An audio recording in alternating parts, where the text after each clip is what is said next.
Welcome to the Illinois Student News Network. I'm Jim Grimes.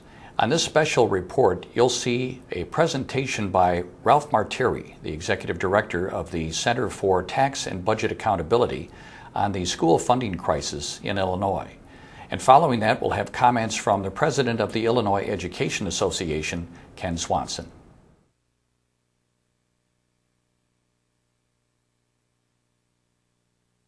We're a very big state. We are the fifth richest and fifth most populous state in the nation. We have a $500 billion plus economy. In fact, if we were an independent country, we'd be the 27th richest country in the world. We're richer than Saudi Arabia, Ireland, Norway, countries you might have actually heard of. That said, in spite of being rich, we're not doing so good in economic growth. In fact, over the last 15 years, we not only lagged the entire U.S., we lagged the Midwest region in economic growth. So despite being by far and away the biggest, wealthiest state in the Midwest and one of the biggest and wealthiest states in the nation, we are not cutting it when it comes to economic growth and competitiveness. One of the main reasons is we are losing very important manufacturing jobs. Now, these are good paying, good benefit jobs, and we've lost almost 25% of them over the last 15 years. What we've replaced them with are primarily service sector jobs. And in fact, all net job growth in Illinois over the last 15 years has been in the service sector, and primarily that part of the service sector that pays on average 29% less than the jobs that are being replaced. So we're seeing a real shakedown in the Illinois economy, and this shakedown has demands and is creating demands for the public sector. And before we can get to things like education funding reform, we have to understand what's coming down the pike for the Illinois state government to deal with. One of the big things is health care. Today, more than 40% of our workforce doesn't have any private employer-provided health insurance at all. 40%. Not only that, we now know that 27% of our population, over a quarter of the Illinois population, is either uninsured or on Medicaid. Over a quarter of our population. Now think about this, step back. We got 40% of our workers with no access to doctors, at least provided through their private workplace, and we've got a huge percent of our population that's either uninsured or on Medicaid. These are big costs being driven down to the public sector.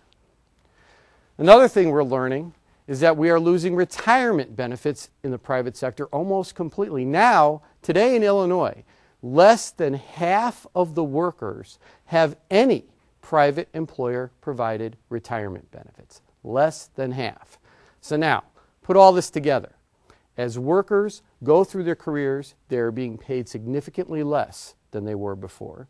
They have less access to insurance for health care, and then when they retire, they have significantly less to retire on.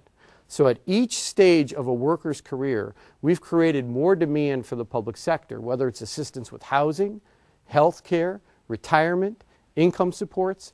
We are creating, our private sector is creating major demand on our public sector, and a lot of it is because our Illinois economy just isn't up to snuff.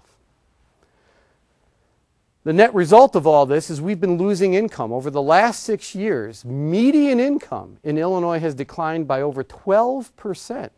That is the second worst decline in the entire nation over that period. The only state that did worse than us is Michigan, and Michigan lost all those high-paying manufacturing jobs in the auto industry. So if you can compare Illinois to the national average, you can see we're almost 4 times worse than the national average decline over this period. Why? Is it because we tax ourselves to death? You'd think that if you listen to some of our elected officials, but the answer is clearly no. Despite being the fifth most populous and fifth richest state in the nation, our tax burden in Illinois ranks 48th, third from the bottom. And I mean total tax burden. Everything any unit of state or local government charges you as a taxpayer, and whether they call it a tax or a fee, as a percentage of income, we rank 48th in the nation. So it's not because we're taxing ourselves to death. In fact, not only is that one of the lowest tax burdens in the nation, is by far the lowest one in the Midwest. And what I showed you before is we've lagged the U.S. generally and the Midwest specifically in economic growth despite having lower taxes than all of them. Education. Education now matters more than ever if you as a person are going to be economically viable in a global economy. In fact, there's a direct line correlation between your level of educational attainment and whether or not you've got a job. Unemployment rate goes up as your education goes down. That's not the only tie, though. Education now matters more than ever before when it comes to wages. And in fact, there was a time, in America generally, in Illinois specifically, when all you had to do was graduate high school. And you could get yourself a good paying job, could put a car or two in the garage, maybe a kid or two through college. Those days are over. In fact, what we learned about the Illinois economy is that in the last 15 years, if you stopped your educational attainment at high school, your income declined on an inflation-adjusted basis. It got smaller every single year. Now, to actually get a job that'll pay you a wage that grows at a rate greater than inflation, you need to do something post-high school. Whether it's vocational school, whether it's a community college, associate's degree, whatever it is, if you don't get yourself some education, some training post-high school, you have ticketed yourself for a low-paying job that's really not going to grow with the economy. We've also seen the impact of some real negative differences between the incomes earned by whites and minorities in Illinois. Now, the wage gap between whites and Latinos grew by about 23% over the last 15 years. Certainly some of that can be blamed on non-discriminatory factors at play, things like a high immigrant population, English as a second language, etc. What about the growth in the wage gap between whites and blacks? That grew 162% in Illinois in the last 15 years. You cannot explain that away. But I could tell you, it's not just discrimination at play, it's also how we fund education that is leading to this incredibly negative outcome.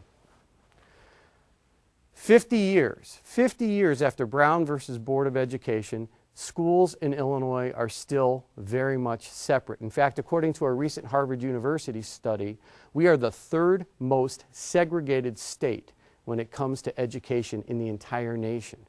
And as you can see, 82% of black kids attend virtually all black schools, while 90% of white kids attend virtually all white schools in Illinois. But we're not just separate, we're unequal. If you notice, the school funding that goes down to those children in black communities on average starts out almost $1,200 less per child than in affluent white communities. Now let's take a step back and talk about education and its role in the global economy and what we learned.